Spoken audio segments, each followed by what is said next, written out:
ఈ యొక్క ఉపమానం, ఈ యొక్క పరలోక రాజ్యము గురించి అనేక మార్లు ప్రభువైన యేసుక్రీస్తు వారు అనేకమైన ఉపమానాల ద్వారా మనకు పరలోక రాజ్యాన్ని గురించి మనకి దేవుడు ఒక రకంగా ఏంటంటే పరలోక రాజ్యం ఈ విధంగా ఉంటుంది, ఇట్టి పరిస్థితుల్లో ఉంటుంది అని చెప్పి మనకు అనేక మార్లు దేవుడు మనకు చూపించుంటారు. ఇక్కడ ఒక చక్కని ఉపమానం. ఈ ఉపమానం మీరు గమనించినట్లయితే మీరు చాలామందికి నచ్చకపోయిన ఉపమానం, నచ్చకపోవచ్చు. ఎందుకంటున్నా అంటే ఈ ఉపమానం ఎలా ఉంటుందంట, దేవుడు లేదంటే ఒక యజమాని ఆయన బయటికి వెళ్ళి మార్నింగే వెళ్ళి కొంతమంది పనులు తెచ్చుకుంటాడు. ఆ పనుల్ని ఇంటికి పిలుస్తాడు, లేదంటే ఆ తోటకు పిలుస్తాడు, పని అప్పచెప్తాడు. ఆ పని అంతా చేస్తున్నారు. మరలా 9 గంటలకి, 12 గంటలకి, 3 గంటలకి అలా మాటికి వెళ్ళి పనులు తెచ్చుకోవడం, పని చేయించుకోవడం ఆ యజమాని చేస్తుంటాడు. అయితే చివరిగా వచ్చినప్పటికి ఏం జరుగుతుందంట, అందరికీ కూడా సేమ్, ఉదయం వచ్చి పనిచేసిన అతనికి, లాస్ట్లో వచ్చి పనిచేసిన అతనికి కూడా సేమ్ రివార్డ్, 1 దేనారం అందరికి ఇచ్చారట. ఒకవేళ మనం కూడా అదే సంఖ్యలో ఉంటే మనం ఏముంటాం చెప్పండి? ఎందుకు నచ్చదని అన్నానో చెప్పండి. ఉదయం నుంచి పనిచేసిన వాళ్ళకి సాయంత్రం ఇంకొక గంటలో పని అయిపోద్ది అనుకున్నప్పుడు పెట్టిన పని వాళ్ళకి సేమ్ రివార్డ్, జీతం, ఒకటే జీతం. ఎలా ఉంటుంది మనకి? చెప్పాలి, మీరే చెప్పాలి. పొద్దున్న కష్టపడిన వాళ్ళకి, పొద్దున్న నుంచి పనిచేస్తున్న వాళ్ళకి కష్టం అనిపిస్తుంది. సాయంత్రం వచ్చిన వాళ్ళకి తక్కువ ఇచ్చిండుంటే బాగుంది అనిపిస్తుంది, లేదంటే మాకు ఎక్కువ ఇచ్చిండుంటే బాగుంది అనిపిస్తుంది. ఏదరిపై వాళ్ళకి తక్కువ ఇచ్చినా ఆనందంగా ఉండొచ్చు, మనకి కొంచెం ఎక్కువ ఇచ్చినా, మొదటి నుంచి ఉన్న వాళ్ళకి ఎక్కువ ఇచ్చినా బాగుంది. కానీ ఇక్కడ ఈ యజమాని ఏమంటున్నాడంటే తెలుసా? ఏమంటున్నాడంటే నా ఇష్టం అంటున్నాడు. సింపుల్గా చెప్పాలంటే నా డబ్బులు నా ఇష్టం, నాకు నచ్చినంత ఇట్లా నేను చేస్తాను.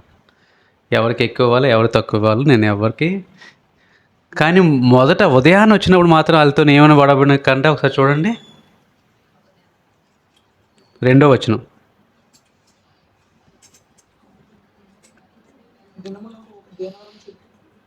చదవండి, కరెక్టే. దినమునకు 1 దేనారం చొప్పున. మొదట ఉదయం ఆయన మాట్లాడినప్పుడు ఏమన్నాడంట, మీకు ఈరోజు పని చేయండి, 1 దేనారం ఇస్తానన్నారు. అంటే 1 దేనారానికి ఒడంబడిక జరిగింది. ఆ ఒడంబడిక జరిగిన దాన్ని బట్టి ఆయన ఏం చేశాడు, వాళ్ళకి 1 దేనారం ఇచ్చాడు. మిగతా వాళ్ళకి ఏమన్నాడు ఆయన, ఏది న్యాయమో, ఎలా నాకు అనిపిస్తే అలాగ ఇస్తాను, రండి పనికి అని రావడం తీసుకెళ్ళడం. ఏంటండి మనకేమో బల్లారాధన ఉంది, మీరు చూస్తే వేరే వాక్యం చెప్తున్నారు అని మీరు అనుకోవచ్చు. దేవుని యొక్క కృప, దేవుని యొక్క పిలుపు ఎలా ఉంటుందంట, ఇట్ ఈస్ యూనివర్సల్ కాల్. ప్రతి ఒక్కరిని దేవుడు ఎలా పిలుస్తున్నాడంట, రమ్మని పిలుస్తున్నాడు. చదువుతాం. మొదటి వచనం చూడండి ఒకసారి, మరలా చదవండి. ఎలా అనగా పరలోక రాజ్యము ఒక ఇంటి యజమాని పోలి ఉన్నది. అతడు తన ద్రాక్ష తోటలో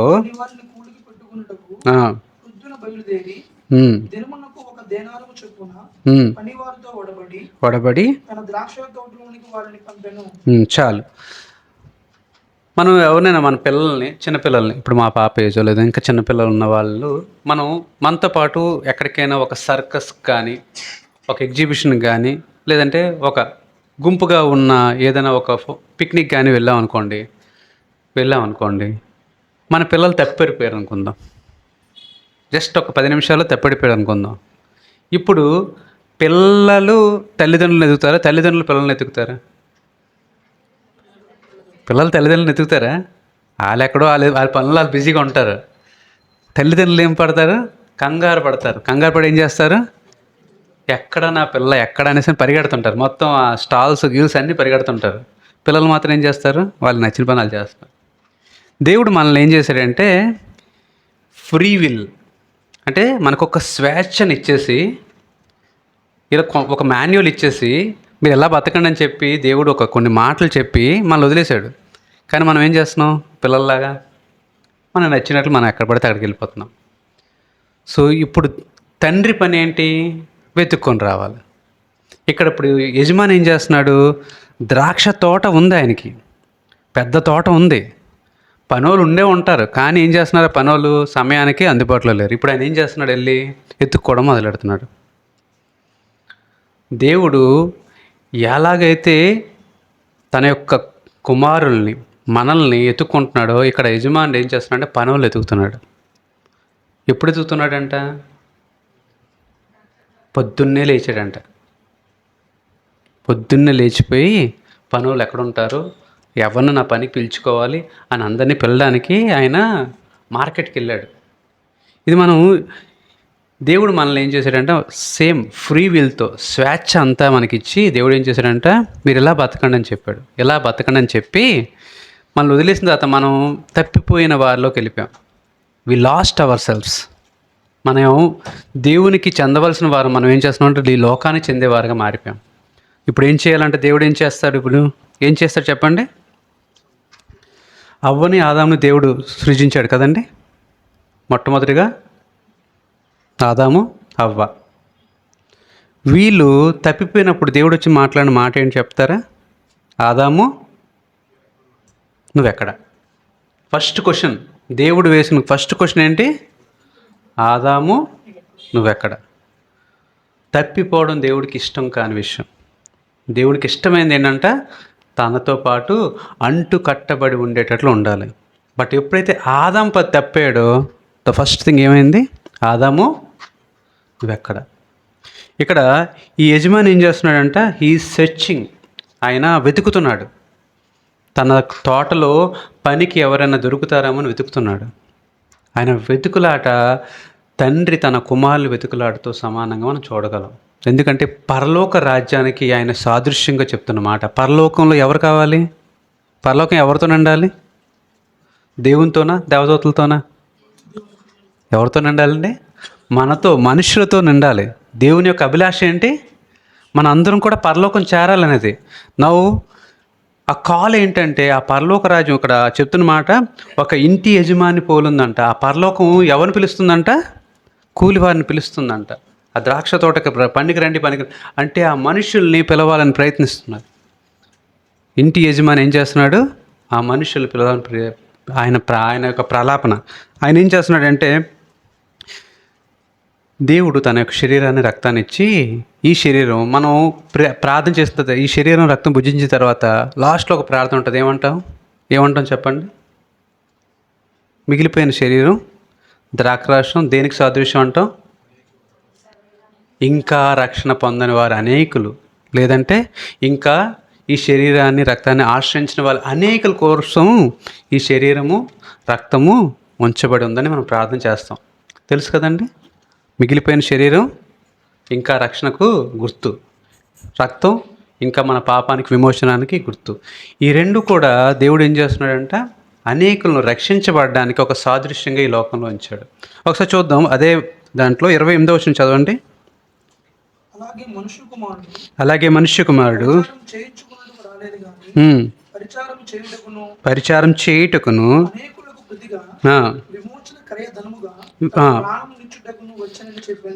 ఎందుకు వచ్చారంట? దేవుని యొక్క కుమారుడు, మనుష్య కుమారుడు, లేదంటే యేసు ప్రభువారు ఎందుకు వచ్చారంట ఈ లోకానికి? ఎందుకు వచ్చారంట? అనేకులకు ప్రతిగా విమోచన క్రయధనముగా తన ప్రాణం ఇచ్చడానికి వచ్చాడంట ఆయన. So such a loving God, మనల్ని అంతగా ప్రేమించే దేవుణ్ణి మనం కలిగి ఉన్నాం.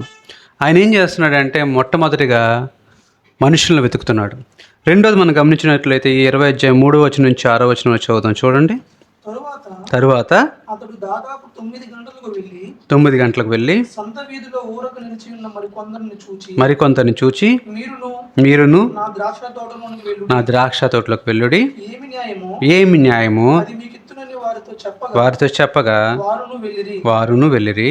దాదాపు 12 గంటలకు 3 గంటలకు అతడు మరలా వెళ్ళి అలాగే చేసెను.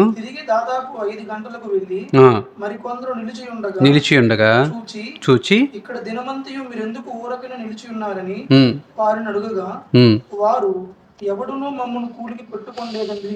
చాలు.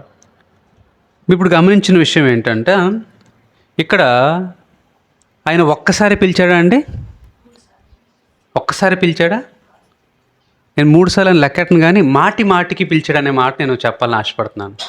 He tries to call you. దేవుడు మనల్ని ఎలా పిలుస్తున్నాడంట?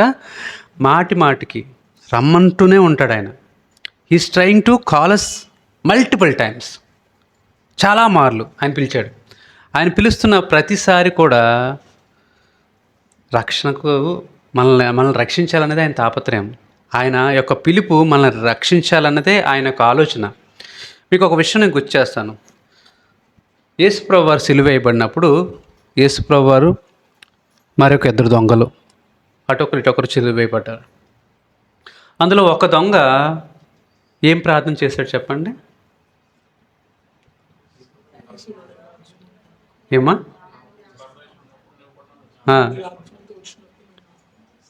నీవు నీ రాజ్యంతో వచ్చినప్పుడు నన్ను జ్ఞాపకం చేసుకోనవా అని అడిగాడు. ఆ మాట ఎందుకు నేను గుర్తు చేస్తున్నానంటే, రక్షణ సమయం ఉన్నంత వరకు, అంటే యేసుప్రభు వారు మనకు సమయం ఇచ్చినంత వరకు రక్షణ గేట్స్, ఆ యొక్క తలుపులు తెరిచే ఉంటాయి. అండ్ ఒకే ఒక్క క్షణంలో ఆయన గతం సంబంధం లేదు, ఆయన చేసిన తప్పుకు సంబంధం లేదు, ఆయన ఎలాంటి వాడు సంబంధం లేదు. కానీ యేసుప్రభు వారు ఏమన్నారు? నేడు నీవు నాతో పరదేశులో ఉంటావు. అక్కడ యజమాని ఏం చేస్తున్నాడంటే మాటి మాటికి రండి రండి అని పిలుస్తున్నాడు. ఇక్కడ యేసుప్రభు వారు సిలువ మీద ఉండేటప్పుడు ఆయన ఆ సిలువ యొక్క ఆ భారం, లేదంటే ఆ సిలువ మీద ఆయన ప్రాణయాగం చేస్తున్నప్పుడు ఆ పిలుపు ఏమిటంట? అందరినీ రక్షించబడండి, మీకోసమే నేను నా ప్రాణాన్ని క్రయధనంగా ఇస్తున్నానని చెప్తున్న మాటలు అవి. కానీ అక్కడ ఎంతమంది ఆ యొక్క మాట అంటే పశ్చాత్తాపడి మమ్మల్ని నీతో చేర్చుకోవా అనే మాటలు ఎంతమంది అన్నారు చెప్పండి? Single person. అండ్ ఎవరైతే అన్నారో వాళ్ళు ఏమో చేయబడ్డారు? ఇప్పుడు మీరు గమనించండి, మార్నింగ్ పిలిచినా ఈవినింగ్ పిలిచినా దేవుని యొక్క కృప ఎలా ఉందంట? సేమ్. మార్నింగ్ వాడికి అలాగే ఉంది, ఈవినింగ్ వాడికి అలాగే ఉంది. ఎందుకని చెప్పాను, మనకి వినడానికి అది ఎలా అనిపిస్తుంది అంట? అన్యాయం అనిపిస్తుంది. కానీ దేవుని దృష్టికి ఏంటంటే అది, ఇప్పుడు 12 మంది శిష్యులు ఉన్నారు, ఒకడు తప్పిపోయాడు. 11 మంది శిష్యులు ఉన్నారు. 11 మంది శిష్యులు ఏమనాలి? ఏంటి మేము ఎంతకాలం 3.5 సంవత్సరాలు నీతో పాటు తిరిగి శ్రమలు పడి వాళ్ళు దెబ్బలాడతారు, వీళ్ళు కొడతారని భయపడుతూ మేము కొండలు అన్నీ తిరిగాం. ఈ ఒకే ఒక్క మాట ఈ దొంగ సిలువ మీద అనేటప్పటికల్లా ఆయన ఏమన్నావు? నేడు నీవు నాతో పరదేశంలో ఉంటానన్నావు. శిష్యులు బాధపడాలా? మనం గమనించాల్సిన అంటే దేవుని యొక్క కృప ఎంత అపారమైనదో మనం గమనించాలి. దేవుని యొక్క కృప ఎంత అపారమైనదంటే ఒక్క చిన్న అవకాశాన్ని మనం అందిపుచ్చుకున్నా సరే మనం రక్షించబడతాం. ఇక్కడ మాటి మాటికి దేవుని యొక్క ఆలోచన లేదంటే దేవుని యొక్క ప్రయత్నం ఏంటంటే ఎవరైనా ఇంకా తప్పిడిపోతున్నారేమో. జక్కయ్య ఉన్నాడు. జక్కయ్య దగ్గరికి దేవుడు వెళ్తున్నప్పుడు ఏంటన్నాడు? జక్కయ్య ఆశ ఏంటంటే ఒకసారి చూద్దాం, ఈ వ్యక్తి ఎవరో అతని గురించి గొప్పగా నేను విన్నాను అనేసి చూద్దాం అనుకున్నాడు. కానీ ఏమన్నారు? జక్కయ్య, నేను నీ ఇంటికి రక్షణ ఇచ్చున్నది, నువ్వు త్వరగా దిగిరా అన్నాడు. హీ వాజ్ అంటే ఆయన యొక్క అసలు దేవుని యొక్క ఆలోచన ఏంటంటే నశించిన దాన్ని వెతకి రక్షించడం. సో ఇక్కడ ఈ యజమాని ఎవడూ పని లేకుండా ఉండకూడదు అన్నది ఆయన ఆలోచన. ఆయన మీరు ఇప్పుడు చదివినట్లయితే 6వ వచనం చదవండి. 6వ వచనం అదే చదవండి అమ్మా. దాదాపు 5 గంటలకు వెళ్ళి మరికొందరు నిలిచి ఉండగా చూచి, ఇక్కడ దినమంతయు మీరెందుకు ఊరకనే నిలిచి ఉన్నారని వారిని అడుగగా వారు ఎవడునో మమ్మల్ని కూలికి పెట్టుకోలేదండి. ఎవడు కూలికి పెట్టుకోలేదండి. చాలమ్మా. ఇక్కడ మీరు ఆ వాక్యం గమనిస్తుంటే, ఇక్కడ దినమంతయు మీరెందుకు ఊరకనే నిలిచి ఉన్నారు. మీరు గమనించాల్సిన మాట ఏంటంట, దేవుని నమ్ముకోలేదు, లోకాన్ని నమ్ముకోలేదు. ఏంటి మీ తాపత్రయం అనేది దేవుడు అడుగుతున్న మాట. నశించడానికి వెళ్ళట్లేదు, రక్షించబడడానికి వెళ్ళట్లేదు. What you are doing? దేవుడు అడుగుతున్న మాట అంటే మీరు పని చేయాలని సిద్ధపడితే రక్షణలోకి రండి. వాళ్ళు చెప్తున్న ఆన్సర్ ఏంటి? మీరు ఎందుకు ఊరకనే నిల్చున్నారంటే వాళ్ళు చెప్తున్న మాట ఏంటంటే, మమ్మల్ని ఎవరూ పనికి పెట్టుకోలేదు. ఆ స్టేట్మెంట్ వాళ్ళ యొక్క సంసిద్ధత ఏంటి? ఎవరైనా పని పెట్టుకుంటే వీఆర్ రెడీ, ఎవరైనా మమ్మల్ని రక్షించడానికి పిలిస్తే మేము రెడీ. సో ఇది ఒక సువార్త కాల్. మనం దేవుడి గురించి మనం చెప్తున్నప్పుడు మనం తెలియకుండానే చాలామందికి సువార్త చెప్తుంటాం కదండి. మన జీవితం ద్వారా చెప్తుంటాం, లేదా మన నోటితో చెప్తుంటాం, మనం పత్రికల ద్వారా చెప్తుంటాం. సమ్టైమ్స్ ఒక్కోసారి అంట స్టీఫెన్ పాల్ గారు మీకు అందరికీ తెలుసు కదండి. స్టీఫెన్ పాల్ గారు తెలుసు కదా. ఆయన సుబ్బలక్ష్మి కళ్యాణ మండపంలో మామూలుగానే ఆయన సభలు పెడుతున్నప్పుడు ఒకసారి ఆయన వాక్యంలో చెప్తున్నప్పుడు ఆత్మహత్య చేసుకోకూడదనేసి అని ఒక గంభీరమైన ప్రసంగం చేస్తున్నారంట. చేస్తుంటే ఆ శ్రీకన్య థియేటర్ ఏరియాలోనే ఒకళ్ళు ఆత్మహత్య చేసుకోవడానికి ప్రిపేర్ అవుతున్నారంట. ఇది నిజంగా జరిగింది, సాక్ష్యం. వాళ్ళు ఏంటంటే ఇంకా లాస్ అయిపోయాం, అన్ని విధాలా లాస్ అయిపోయాం, లెటస్ సూసైడ్. ఆ వాక్యం వాళ్ళు వినబడుతుందంట. మరి అక్కడ మధ్యలోని కదా కొంచెం లౌడ్ స్పీకర్స్ అయి పెట్టుంటారు కదా, ఆ అపార్ట్మెంట్లో ఎక్కడో వాళ్ళు సూసైడ్ చేసుకుందాం అనుకుంటున్నప్పుడు ఈయన దేవుని ద్వారా ఈయన మాట్లాడుతున్న మాటలు అక్కడ వాళ్ళు వినబడ్డాయంట. వినబడి దే గాట్ సేవ్డ్. వాళ్ళు దేవుని నమ్ముకుందాం, మనం చనిపోకూడదు, ఆత్మహత్య దేవుని యొక్క ఇష్టమైన విషయం కాదు అని చెప్పి వాళ్ళు ఏం చేశారంటే రక్షించబడ్డారు. తర్వాత వాళ్ళు దేవునిలో నాటబడి వాళ్ళు ఒక గొప్ప సాక్ష్యంగా వాళ్ళు వచ్చి సాక్ష్యం చెప్తున్నప్పుడు ఒక్క మాట, ఆ రోజు ఆ మాట వినకపోయి ఉంటే ఏమవుతారండి? ఆ ఒక్క మాట వినకపోతే దేవుని పిలుపు ఎంత ప్రత్యేకంగా ఉంటుంది. దేవుడు ఏం చేస్తున్నాడంట, 5 గంటలకు వచ్చాడు. 5 గంటలకు వచ్చి మీరు ఎందుకు ఇక్కడ ఊరకనే నిల్చున్నాను? They listened. వాళ్ళు దేవుడు ఎందుకు అని అడిగిన మాటకి వాళ్ళు రెస్పాండ్ అయ్యారు. ఈరోజు మనం బల్లారాధనకు వస్తున్నాం, మనం పూర్వపు స్థితిలోనే ఉంటున్నామా? Are responding? మనం బల్ల తీసుకున్న తర్వాత రెస్పాండ్ అవుతున్నామా? బల్లకు సిద్ధంగా ఉన్నామా అనేది ప్రశ్న. దేవుడు మాటిమాటికి మాట్లాడుతూనే ఉంటాడు. అక్కడ యజమాని యొక్క తాపత్రయం ఏంటంటే ప్రతివారు పని పొందాలి, ప్రతివారు తగిన కూలీని సంపాదించుకోవాలి, ప్రతివారు కూడా పని చేసుకోవాలి. ఎవరు they should not be empty handed. ఎవరు కూడా ఏమవ్వకూడదంట, ఖాళీగా ఉండకూడదు. మన దేవుడు చాలా గొప్ప దేవుడు. ఆయన ఏం చేస్తాడంటే మనల్ని ఎవ్వరు కూడా ఖాళీగా ఉండొద్దు అంటున్నాడు. Let us get rewarded. మనం తగిన ప్రతిఫలం పొందేవారి కింద ఉండాలి అని చెప్పి ఆయన ఏమన్నాడండి? ఏమన్నాడు చెప్పండి తర్వాత? అదే 6వ వచనం చదవండి. దాదాపు 5 గంటలకు వెళ్ళి తర్వాత మీరెందుకు ఊరక నిల్చుని వారిని అడగ్గా వారు మమ్మల్ని కూలికి పెట్టుకోలేదని అందుకతడు మీరును నా ద్రాక్ష తోటమునకు వెళ్ళుడనెను. సాయంకాలం అయినప్పుడు చాలు. ఇప్పుడు రెస్పాన్స్. ఇప్పుడు దేవుడు మనల్ని ఎలా ఉంచాడండి? లోకం చీకటిగా ఉందనుకుంది, మళ్ళీ ఎలా ఉంచాడు? లోకం చప్పగా ఉంది, మళ్ళీ ఎలా ఉంచాడు? లోకానికి మనం ఏమై ఉన్నాం? ఉప్పై ఉన్నాం. మన ద్వారా రుచి మారిపోతుంది, మన ద్వారా వెలుగు వస్తుంది. ఒక కొవ్వొత్తి ఉద్దేశం ఏంటి చెప్పండి? కొవ్వొత్తి చీకటి వచ్చినప్పుడు కొవ్వొత్తిని వెలిగించకపోతే తప్పు కొవ్వొత్తిదా మందా? కొవ్వొత్తి రెడీగానే ఉంది, మనం దాన్ని వాడుకుంటున్నామా లేదా? యేసు ప్రభువు మాటికి ఏం చేస్తున్నాడంట? పిలుస్తున్నాడు, పని అప్పగించాలని చూస్తున్నాడు. సౌలు అనే ఒక వ్యక్తి ఉన్నాడు. ఆయన ఏం చేస్తుంటాడు? క్రైస్తవుల్ని హింసించడం ఆయనకి నచ్చిన పని. He loves it. ఆయన ఏం చేశాడంట? ఆయన అధికారుల నుంచి ఆజ్ఞ పొందుకొని మరి క్రైస్తవుల్ని హింసించాలనేది ఆయన తాపత్రయం అంట. బట్ దేవుని ప్రణాళిక ఏంటి? ఆయన పౌలుగా మార్చాలి, ఆయన సువార్థికుడిగా మార్చాలి, ఆయన్ని ఎవాంజలిస్ట్ అంటే ఆయన అనేకమైన పత్రికలు అనేక మందిని ధైర్యపరిచే వారి కింద ఉంచాలి. ఆయన ఒక జీవితాన్ని ఇంకా క్రీస్తుకు అంకితం చేసేవాడి కింద ఉంచాలి. సో ఏం చేశాడు? దమస్కు మార్గంలో సౌలు దగ్గరికి వెళ్ళి సౌలా సౌలా నీ వేళ నన్ను హింసిస్తున్నావు అని అడిగాడు. దట్ వన్ వర్డ్, నేనెవరు హింసిస్తున్నాను బాబు, ఎవరు ప్రభువా నువ్వు, నేనెవరు హింసిస్తున్నానంటే ఆయన ఏమన్నాడు? నీవు హింసించుచున్న యేసుని. దట్ వన్ వర్డ్, ఒక మాట, సౌలు ఏమైపోయాడు? పౌలుగా మార్చబడ్డాడు. That one word. దేవుడు ఇక్కడ ఏం చెప్తున్నాడంట, నీవు ఎప్పుడైతే వాళ్ళు రెస్పాండ్ అయినా యేసుప్రభువారు ఏమంటున్నారు, go to my wine yard, నా ద్రాక్ష తోటలోకి మీరు వెళ్ళండి, అంటే మీకు పని అప్పగించాను, యు గాట్ యువర్ వర్క్. సౌలుకి ఏం చేశారు, పౌలుగా మార్చేశాడు. నీకు నేను పని అప్పచెప్తున్నాను. పేతురికి ఏం చేశాడు, పని అప్పగిచ్చేసాడు. ఏమన్నాడు ఇందా 3 సార్లు, గొర్రెలకాయ, నువ్వు నన్ను ప్రేమిస్తున్నావా అయితే గొర్రెలకాయ, నువ్వు నన్ను ప్రేమిస్తున్నావు అయితే నా మందని నువ్వు చూసుకో, నువ్వు నన్ను ప్రేమిస్తున్నావు అయితే నా మందని నువ్వే కాపాడు. ఎవ్రీథింగ్ వాజ్ ఎంటైటిల్ టు పేతురికి అప్పగిచ్చాడు. సో దేవుడు మన ప్రతి ఒక్కరిని కూడా ఒక ప్రణాళికతో పిలుస్తున్నాడు. అండ్ ఈ ప్రణాళిక మనల్ని ఎందుకు అంటే దేవునిలో స్థిరపరచడానికి, దేవుని వైపు ఆకర్షించడానికి, దేవుని వైపు అనేక మందిని తిప్పడానికి దేవుడు మనల్ని నించోబెట్టాడు.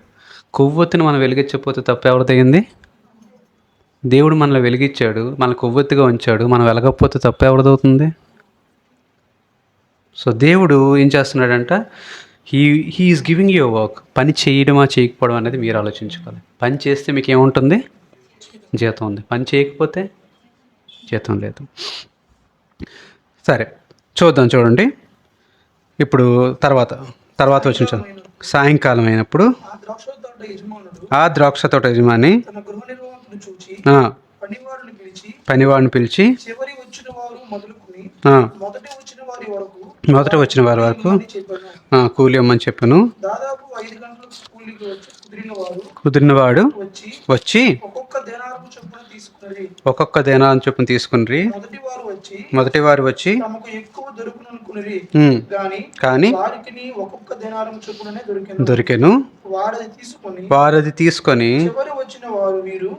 ఒక్క గంట మాత్రమే పని చేసినను పగలంతయు కష్టపడి ఎండబాధ సహించిన మాతో సమానము చేసితివే అని ఆ ఇంటి యజమానుని మీద సనుకొని చదవండి. అందుకతడు చూచి, స్నేహితుడా, నేను నీకు అన్యాయం చేయలేదే, నీవు నా యొద్ద ఒక దేనారమునకు ఒడబడలేదా, నీ సొమ్ము నీవు తీసుకుని పొమ్ము, చదవండి. నీకు ఇచ్చినట్టే కడపట వచ్చిన వీరికి ఇచ్చుటకు నాకు ఇష్టమైనది, నాకు ఇష్టం వచ్చినట్టు నా సొంత సొమ్ముతో చేయటం న్యాయము కాదా. చాలు, ఇందాక చెప్పిన మాట ఇదంతా ఏంటయిందంట, పాపం ఉదయం నుంచి పని చేస్తున్నాడు అనుకున్నాడంటే ఈ సాయంత్రం వాడికి ముందు డబ్బులు ఇస్తున్నాడు అనమాట. సాయంత్రం 5 గంటలోడికి, 3 గంటలోడికి, 1 గంటలోడికి, 12 గంటలోడికి అలా డబ్బులు ఇస్తుంటే వాళ్ళందరికీ ఒక్కొక్క దానాలు ఇస్తుంటే మార్నింగ్ చేసినాడు అనుకుంటున్నాడు, సూపర్, ఈయన చాలా మంచిగా ఉన్నాడు, అందరికి ఒక్కొక్క దానాలు ఇస్తున్నాడు అంటే నేను ఉదయం నుంచి కష్టపడుతున్నాను కాబట్టి నాకేంటంటే డబ్బులు వచ్చేస్తుంది, 2 దానాలు వచ్చేస్తారు. ఆయన ఒకటి చెప్పినా నాకు 2 వచ్చేస్తాయి. కానీ ఏమైందంటే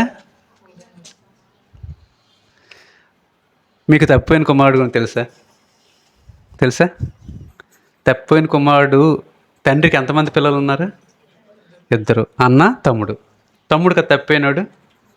జనరల్గా చిన్నోళ్ళు కొంచెం ముద్ద ఎక్కువ కాబట్టి తప్పాడు. సో తమ్ముడు తప్పాడు. ఇప్పుడు తమ్ముడు తిరిగి వచ్చేసాడు. తమ్ముడిని తండ్రి కౌగిలించుకున్నాడు, ముద్దు పెట్టుకున్నాడు, ప్రశస్త వస్త్రం వేసాడు, ఉంగరం పెట్టాడు, అన్నీ జరిగిపోయి ఇప్పుడు అన్న ఏమన్నాడో చూద్దాం. లోకాసు వార్త 15వ అధ్యాయం తీద్దాం.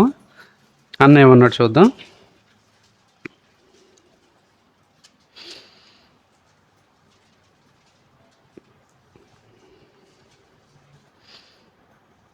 ఇరవై 29వ వచనం, 29, 27 చదవండి.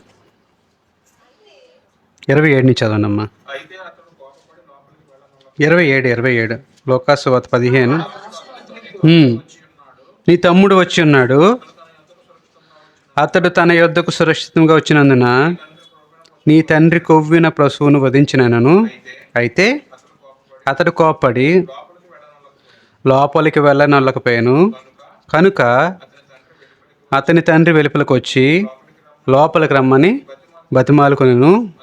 అందుకు అతడు తన తండ్రితో, ఇదిగో ఇన్ని ఏండ్ల నుండి నిన్ను సేవించుచున్నానే, నీ ఆజ్ఞను నేను ఎన్నడూ మీరలేదే, అయినను నా స్నేహితులతో సంతోషపడినట్లు నీవు నాకెన్నడూ ఒక మేకపిల్లనైనా ఇవ్వలేదు. అయితే నీ ఆస్తిని వేశ్యలతో తినివేసిన ఈని కుమారుడు రాగానే వీని కొరకు కొవ్విన పశువును వధించితివని చెప్పాను.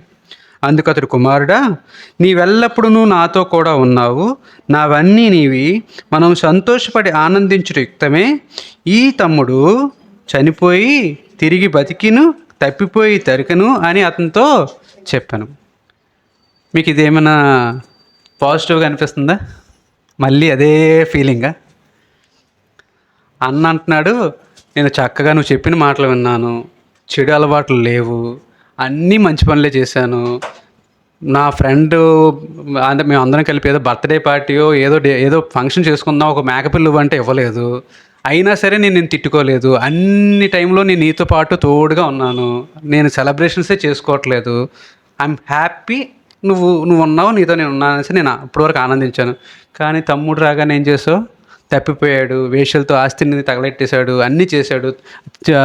అంటే దుర్వ్యాపారం లేనివంటూ లేకుండా అన్ని వ్యాపారాలు చేసి వచ్చాడు. ఇప్పుడు వచ్చినట్టు ఏం చేసావు? ఒక గొర్రెపిల్ల తెచ్చావు, వధించావు, ఏకంగా పండగ చేసేస్తున్నావు. వాట్ ఇస్ దిస్ అన్న అడుగుతున్న ప్రశ్నలకు జవాబు వాట్ ఇస్ దిస్? తండ్రి ఏమంటున్నాడంటే, తండ్రి యొక్క ఆలోచన నాకు అనిపించింది చెప్తున్నాను. తండ్రి యొక్క ఆలోచన ఏంటంటే, నీ పొజిషన్ ఆల్రెడీ ఫిక్స్డ్ పొజిషన్.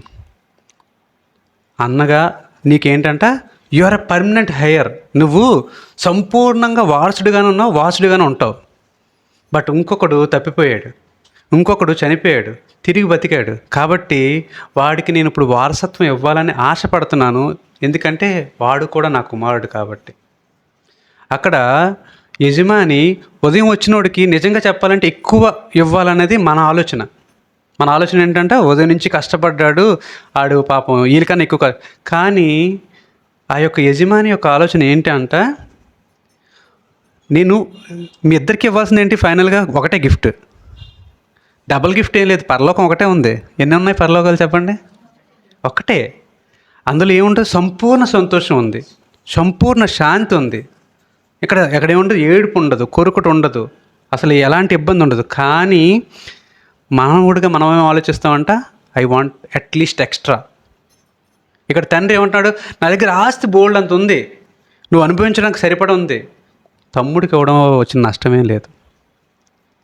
ఇప్పుడు ఐ ఫౌండ్ హిమ్ అగైన్, నేను మరలా ఆయన పొందుకోగలిగాను. లేకపోతే పర్మనెంట్గా వదిలేద్దును, కానీ మరలా పొందుకున్నాను. కాబట్టి ఇది గ్రాటిట్యూడ్ టువర్డ్స్ గాడ్. దేవుడు నాకు నా కొడుకుని మరలా రప్పించినందుకు నేను ఆనందంతో చేస్తున్న పని. కానీ అంతేకాని ఇదేమీ నువ్వు ఎక్కువ నువ్వు తక్కువ అని చూపించడానికి కాదు.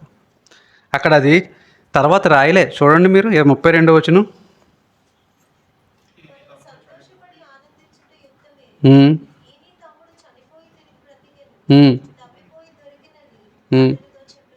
అంతే.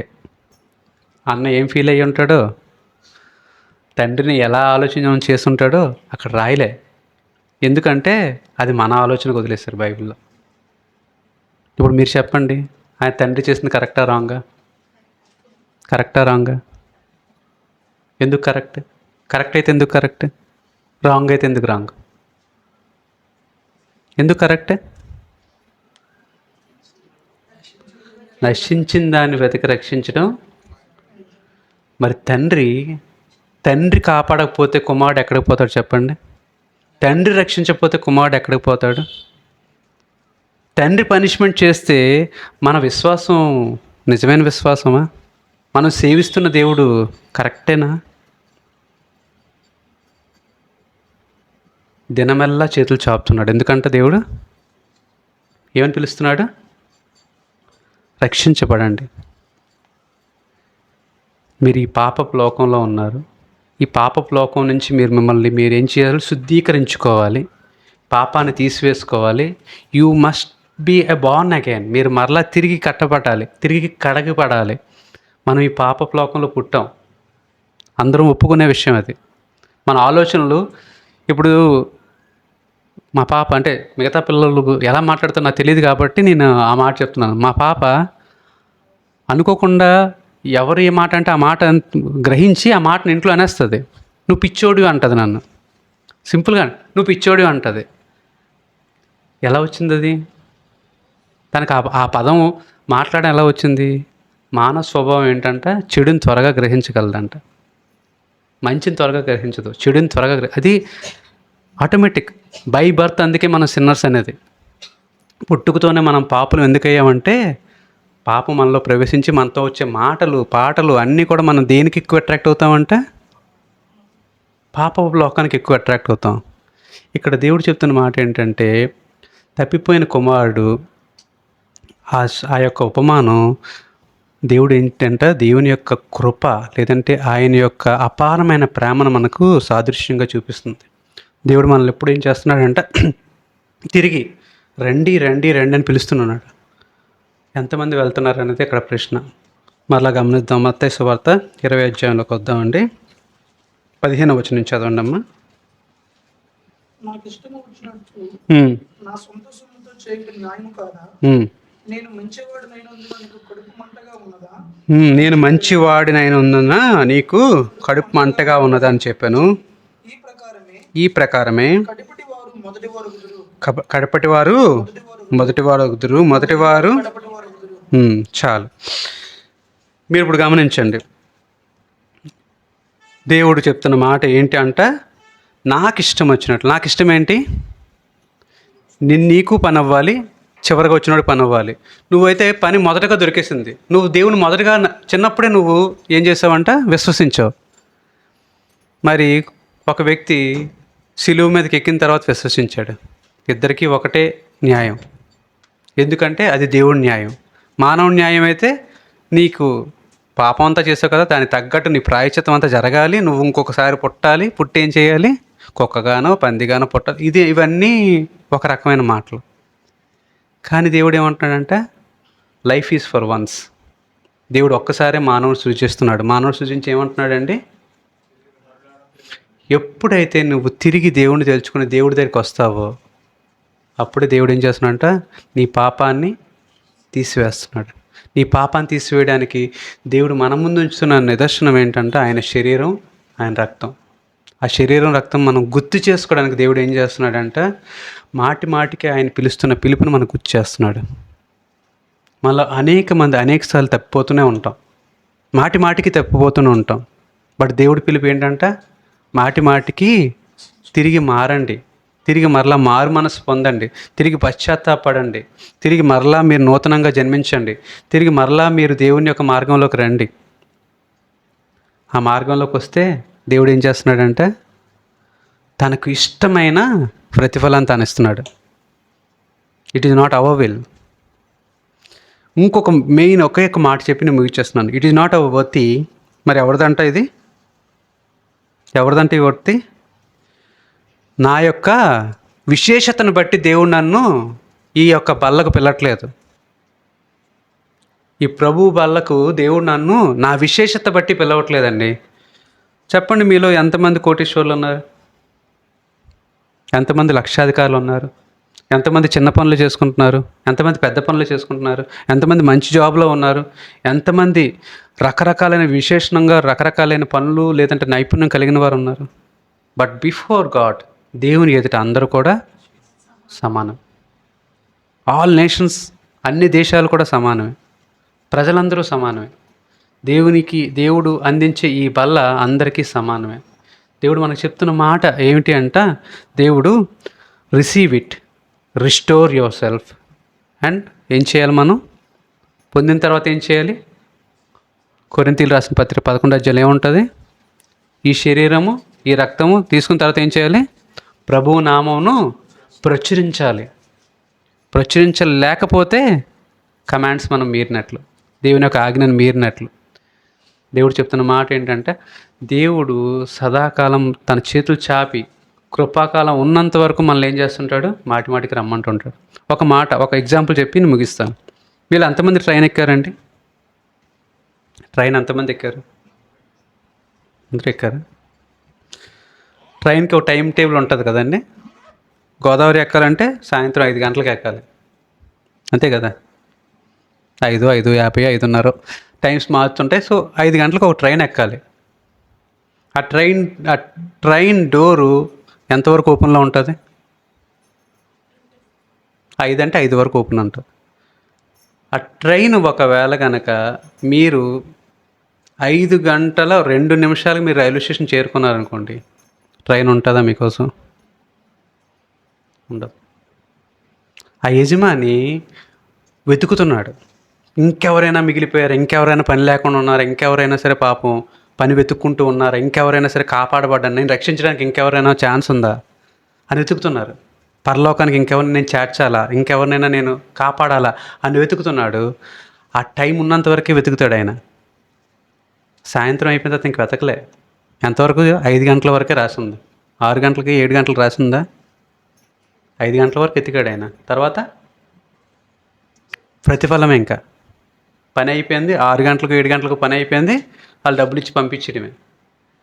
7 గంటల వరకు ఎవడైనా ఆ దేవుని దృష్టిలో లేకపోతే వాడు నాశనానికి వెళ్ళిపోయినట్లు. అంటే వాడికి ఆ రోజు ఇంకా ఆ అన్నం లేదు, ఏమీ లేదు.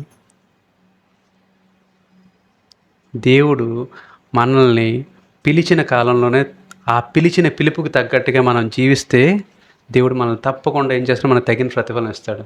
అలా కాదండి, మరలా ఇంకొక సండే ఉంటుంది, ఇంకొక బల్లారాధన ఉంటుంది, మరొకసారి తీసుకుంటాం, అప్పుడు మారుతాం అనేటట్లు ఉండద్దు. టైం దాటిపోయిన తర్వాత దేవుని రాకడ ఆలస్యం అవ్వచ్చేమో, కానీ తప్పనిసరిగా జరిగేది ఏంటి? ఆలస్యం ఆయన రాకడ ఆలస్యం అవ్వచ్చు, తప్పకుండా జరిగేది ఏంటి చెప్పండి? ఎవరిది? మన పోకడ కన్ఫర్మ్. దాంట్లో ఎలాంటి డౌట్స్ లేవు. ఆయన రాకడ ఎప్పుడో ఏమో మనం ఎత్తుక్కోవచ్చు, మనం లెక్కెట్టుకోవచ్చు. ఇంకో 20 సంవత్సరాలు, ఇంకో 2000 సంవత్సరాలు లెక్కెట్టుకోవచ్చు. బట్ అంతవరకు మనం ఉంటామా? Are we are there? Tomorrow is guarantee for you. రేపు మీకు ఏమైనా తప్పకుండా మనం బతుకుతామని ఏమైనా ఉందా? బల్ల దేవుని యొక్క ప్రేమను మనం చూపిస్తూనే అవకాశం, ఈరోజు అవకాశం మరలా రేపటికి ఉంటుందో లేదో తెలియని పరిస్థితిని కూడా గుర్చేస్తుంది. ఆ ట్రైన్ దాటిపోయింది, ఆ ట్రైన్ వెళ్ళిపోయిన తర్వాత మనం రైల్వే స్టేషన్కి వెళ్ళి పరిగెట్టి వెళ్ళినా సరే ప్రయోజనం లేదు. దేవుని కృపాకాలంలోనే దేవుని యొక్క సన్నిధికి ఉందాం. దేవుని సన్నిధిలోని మనం దేవుని రక్తాన్ని, శరీరాన్ని తీసుకొని ప్రచురించే వారిగా ఉందాం. దేవుడు మనల్ని కొవ్వొత్తులుగా ఉంచాడు, వెలిగే వారి కింద ఉందాం. అట్టి విధంగా ఉంటే మనం అనేక మందికి ఆశీర్వాదకరంగా ఉంటాం. దేవుడు ఈ వాక్యాన్ని మనం ఇంటిలో దీవించును గాక.